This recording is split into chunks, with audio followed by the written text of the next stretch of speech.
Yeah. You know what time it is.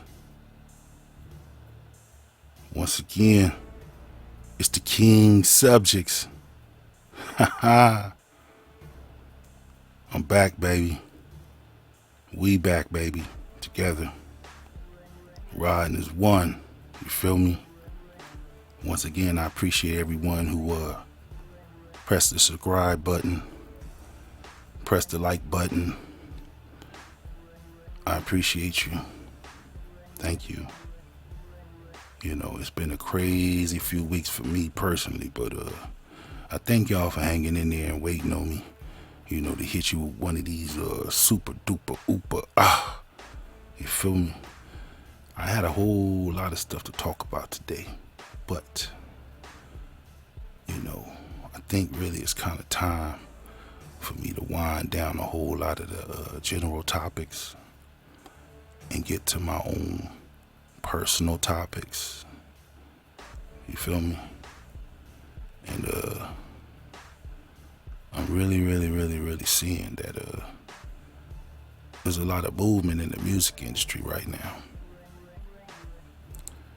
A lot of guys is dealing with a lot of the diss music and diss records and stuff like that. I feel all that. I see it, I hear it. It is what it is. You know, I look at it like this from my point of view, being a rebel. Look, man, it is what it is. It's gonna be what it's gonna be, and folks gonna do what they gonna do. How everybody else see it is how they see it, but at the end of the day, a lot of that stuff gonna be here forever, and you got to really keep that in your mind that it's gonna be around for a long time, and it's gonna be talked about for a long time. You know, them brothers is really famous in who they are, you know, and where their brands are. So, man, I can only wish them brothers good luck. You feel me? But at the same time, I want to say, like, look, you know, for me, I'm not going to, even though it was spoken by the great, you know, Mr. Wonder, you know, about this being a distraction, you know, DISStraction, you get it, DISStraction, you know, from the whole, you know, I like to call them, you know, magic puff and you gone, cause man, I don't know, everybody keep talking about this, that, whatnot, and the third, but I'm saying, look, homie, dude is still free, and last I checked, I think he filed some kind of motion or something to get the whole case dismissed. So if that's what he did, then you know, everybody's watching, everybody's looking, everybody's kind of hoping that he do go down. Not me, I don't care one way or another. Like I said, I'm not the police, I'm not the district attorney, I'm not no investigator or detective. You know, this whole world has turned into some kind of, you know, I said the world looked like a third world country. The whole world looks like a third world country. I said that in my previous episodes. And shouts out to all of those who have checked it out. And if you haven't, go check out previous episodes of the King'z Subjectz that have been released. Yeah. Man, look. If it is what it is, it would have already happened, I feel. But then if you go back and look at how it all came out, it was in a civil court filings, if I'm correct, not criminal. And those are two different departments, even though it's the court involvement. A lot of people don't really understand this game on a law level or legal level or institutional level. And I'm going somewhere with this. I wanted to kind of touch on that because I always say that, you know, you need to be aware of what's going on around you so you don't walk into a trap. If you know, some people don't like to watch the news. I feel you.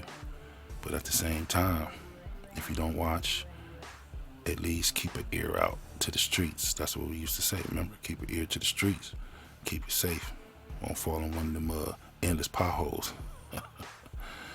But yeah, man. Listen, when it comes to this whole law thing, man, I know about it personally. You know, my life has been a hell whirlwind for the last 30 years. And, you know, the God in me is telling me, listen, man, it's time. It's time for you to really allow the people to kind of absorb exactly who you are and what you've been through. Because you have a lot of people out here who, for whatever reason or not, fear me, hate me, despise me, want to really hurt me and my family, kill us, murder us, whatever you want to call it. They have these intentions, and they have tried these things over many years for reasons that I have no clue, you know. And I'm not going to sit here and give the devil excuses. People always say, well, you must have did something. Listen, the devil don't need a reason to attack you. The devil don't need a reason to come after you. The devil don't need a reason to hate you. People don't need a reason to hate you other than that's just who they are. That's their character. And I learned that too. If you go a little bit further in who your haters are, if you look into a little bit of they, if you care, you know, some people don't give a damn. I feel you. But if you ever look into your haters, and see the people who hate your haters, it's a pattern there, homie. It's a reason why they hate you, because that's who they is. That's how they get down, homie. Trust me, that's who they is. But listen, I want to talk about myself.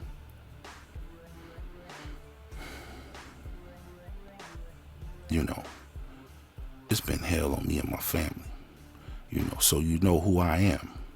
I am K.C.P, the artist. That stands for King Cool Prince, the artist. Previously known as Cool P. Yes, that's me, Cool P. Cool PMC before that, you know. And the P stands for Prince. Double royalty. King Cool Prince. See that? You know, and I am real bloodline royalty too. That's a whole nother conversation for a whole nother day. And not just in one way, you know, through both sides, my mom's and my dad's, as me doing my own personal journey through my family's history without anybody really knowing. You know, I discovered many things about myself. And it's phenomenal. It's really phenomenal to know that I'm probably one of the last Earth Kings and Bloodline Kings, native, you know, along with a few other nations, kings in my bloodline. When they all meet at that road, I'm the center road that they meet at. And you know, destiny is something else, man. I knew it was something. I knew it was something based on what my life has been and what I have been put through, you know. And they say, well, what have you put yourself through? We always gonna have to have a yin and a yang. I ain't no saint, although they will say in the end, yes, you are, based on a lot of the deeds that I have done once you find out. And I won't lie.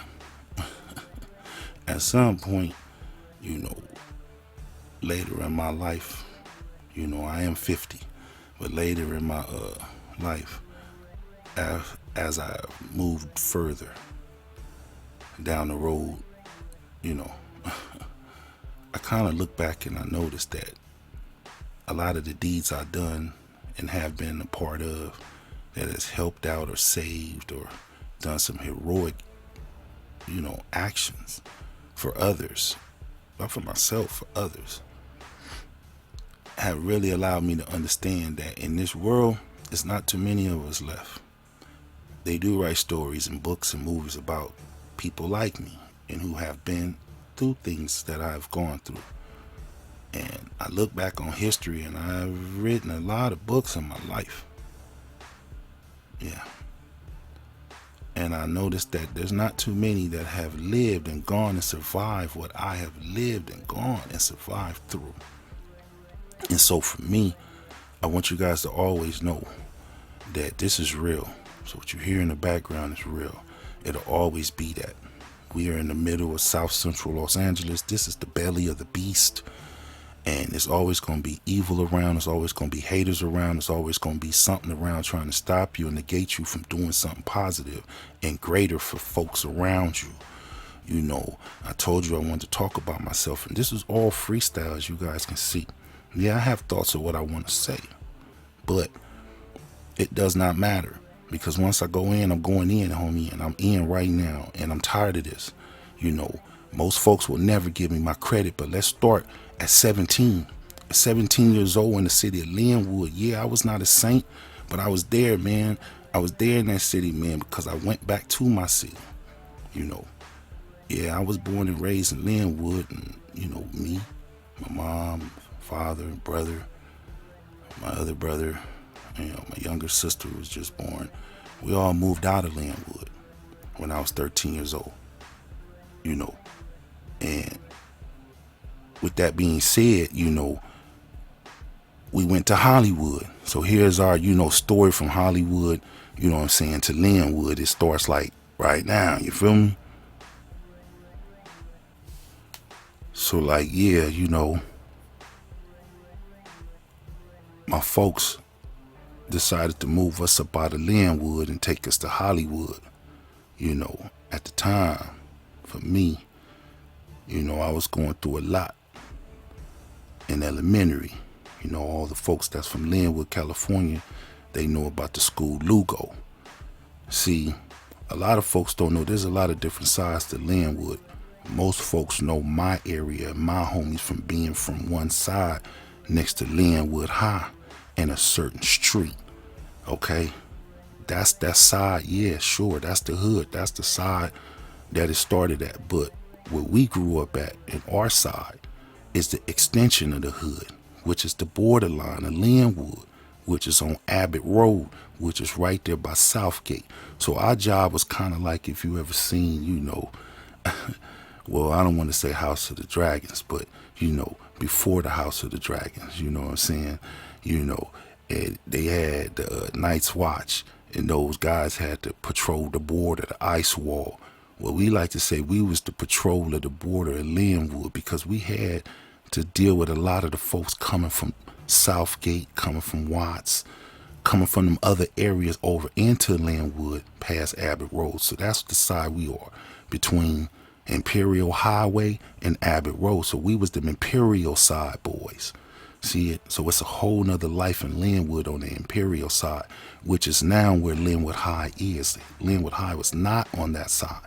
Linwood High was by the Compton swap meet. So with that being said, I come from that era a long, long time ago. And we went out to Hollywood, and, you know, Pops had a good job. You know, I'll get into more details about my father and his life. It's important, you know, who he